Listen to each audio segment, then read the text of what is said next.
کہ ہم ایک دوسرے کے گلے کاٹے، اس لیے بنا تھا کہ ایک دوسرے کے لیے نفرت کے تیر ہوئے. خدا کے لیے ہم ملک میں آئے، اختلاف کو اختلاف کے ہاتھ میں رکھیں.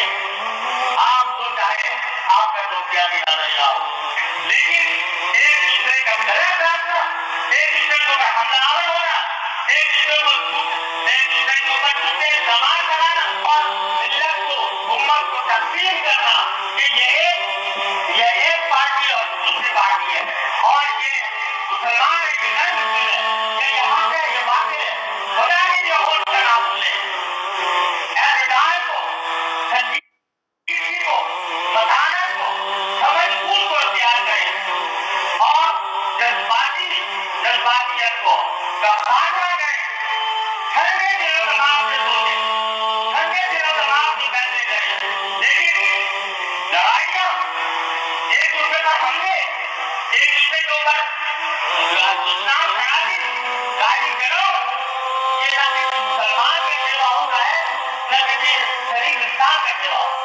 اگر ہم نے اپنا یہ رویہ نہ بدلا تو پھر یاد رکھو کہ جس طرح اللہ تبارک و تعالیٰ نے رحمت سے ہمیں پاکستان عطا فرمایا، بدلا ہے کہ نہیں؟ ہم نے یہ رحمت چھین ہے. آج ہم کچھ ہم گوا رہے تھے اسی جذباتیت کی وجہ سے، اسی گالی گلوچ کی وجہ سے. آج ہم نے گوا دیا. اب آدھا رہ گیا ہے. خدا کے لیے اس کی تو عبادت کر لو، جو بات زبان سے نکالو وہ تمہاری تھوڑا آگے کی سچی ہو جائے. دوسروں پر الزام تراشی سے پہلے سوچ لو کہ کیا تم اللہ کے پاس جا کر اس الزام کو ثابت کر سکو گے؟ اگر نہیں ثابت کر سکو گے، جہنم کے انگارے تمہارا مطلب ہے.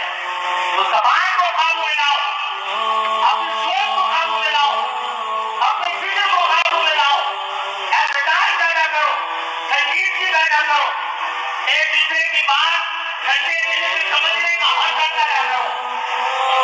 آپ کے سامنے ہاتھ جوڑ کر التجا کرتا ہوں کہ خدا کے لیے ان نفرتوں کے تیروں کو ختم کرو، اشتعال گیرنا ختم کرو، اللہ تعالیٰ سے شروع کرو، اللہ تعالیٰ سے مانگو کہ اللہ ہمیں اپنے اس ملک کو محفوظ رکھنے کے لیے جو طریقہ ہمیں اختیار کرنا چاہیے، اے اللہ اپنے فضل و کرم سے ہمیں اس کی توفیق عطا فرما. اور قرآن سے تباہی کی طرف جا رہے ہیں، بربادی کی طرف جا رہے ہیں، اے اللہ